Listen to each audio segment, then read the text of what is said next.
Breaking చూస్తున్నాం. కాసేపట్లో BRS working president KTR ను సిట్ విచారించనుంది. 160 ఆర్పీసీ కింద నోటీసులు జారీ చేసింది. ఇక ఉదయం 11 గంటలకు జూబ్లీహిల్స్ ఆఫీస్ కు రావాలని నోటీసులు ఇచ్చింది.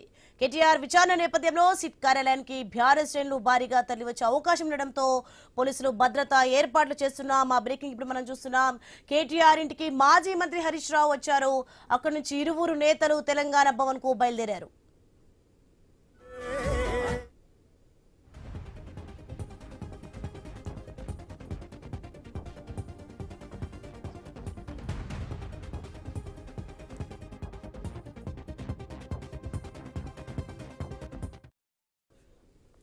రైట్, ఇదే అంశానికి సంబంధించి మరింత సమాచారం మా ప్రతినిధి దేవై స్వామి ఫోన్లలో అందిస్తారు. స్వామి, తెలంగాణ భవన్ కైతే కేటీఆర్ హరీష్ రావు బయలుదేరినట్లుగా తెలుస్తోంది. అసలు ఈ కేసు ప్రభావం తెలంగాణ రాజకీయాలపై ఎలా ఉండబోతుంది, ఏంటి అసలు? కొద్దిసేపటి క్రితమే బీఆర్ఎస్ పార్టీ చెందిన నేతలు బీఆర్ఎస్ ఎల్పీ ఉపనేత హరీష్ రావు కేటీఆర్ నివాసానికి చేరుకున్నారు. కేటీఆర్ నివాసం నుంచి నేరుగా తెలంగాణ భవన్ కు బయలుదేరారు. తెలంగాణ భవన్ కు వెళ్లిన తర్వాత అక్కడ మీడియాతో మాట్లాడనున్నారు. మీడియాతో మాట్లాడిన తర్వాత జూబ్లీహిల్స్ ఏసీపీ కార్యాలయానికి చేరుకుంటారు. మొత్తానికైతే ఈ కేసు సంబంధించి ఈ చిట్ ఇచ్చినటువంటి నోటీసుల విషయంలో బీఆర్ఎస్ నేతలు ఆగ్రహం వ్యక్తం చేస్తారు. కావాలని చెప్పేసి రేవంత్ రెడ్డి సర్కారు జరుగుతున్నటువంటి కుంభకోణాలను, ప్రభుత్వ వైఫల్యాలను తప్పిపుచ్చుకోవడానికి, డైవర్ట్ చేయడానికి ఇలాంటి నోటీసులు ఇచ్చి ఇబ్బంది పెడుతున్నారని చెప్పేసి కూడా ఆరోపిస్తున్నారు.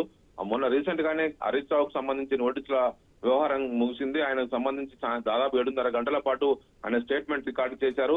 ఈ కేసులో ఏం లేదు, కేవలం కావాలని చెప్పేసి వేధించడం కోసం, ఏం లేని విషయాలని ఒకవైపు రాజకీయంగా, ఒకవైపు దీన్ని వేధించడం కోసమే వాడుకుంటున్నారని చెప్పేసి కూడా ఆరోపిస్తున్నారు. గతంలో కేటీఆర్ ను 3 సార్లు ఒకవైపు ఫార్ములా ఈ కేసులో దీనికి సంబంధించి ఏసీబీ కార్యాలయానికి పిలిచి విచారించిన అధికారులు ఏం తెలియలేకపోయారు. ఇప్పుడు ఈ కేసులో కూడా ఒక కేసులో ఒకవైపు హరీష్ రావు కేసు సంబంధించి సుప్రీంకోర్టు ఒక ఎఫ్ఐఆర్ ను కొట్టేసింది. అదే పిఎస్ఆర్ సంబంధించి 3 ఎఫ్ఐఆర్లు డిఫరెంట్ గా నమోదు చేశారు. ఒకే అభియోగాన్ని 3 విభాగాలుగా దాన్ని ఒకవైపు విచారిస్తున్నారు. కావాలని చెప్పేసి దీనికి సంబంధించి వేధింపుల కోసమే వినియోగిస్తున్నారని చెప్పేసి కూడా బీఆర్ఎస్ నేతలంతా కూడా ఆగ్రహం వ్యక్తం చేస్తున్నారు.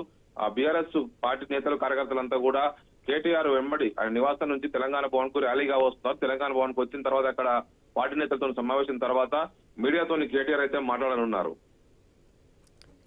Right, thanks for the information Swamy.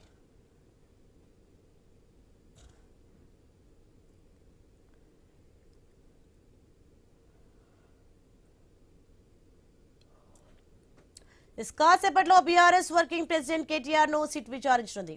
160 RPC కింద నోటీసులు జారీ చేసింది. ఉదయం 11 గంటలకు జూబ్లీహిల్స్ ఆఫీస్ కు రావాలని నోటీసులు ఇచ్చింది. ఇక కేటీఆర్ విచారణ నేపథ్యంలో సిట్ కార్యాలయానికి బీఆర్ఎస్ శ్రేణులు భారీగా తరలివచ్చే అవకాశం ఉండడంతో పోలీసులు భద్రతా ఏర్పాట్లు చేస్తున్నారు. ఇక కేటీఆర్ ఇంటికి మాజీ మంత్రి హరీష్ రావు వచ్చారు. అక్కడి నుంచి ఇరువురు నేతలు తెలంగాణ భవన్ కు బయలుదేరారు.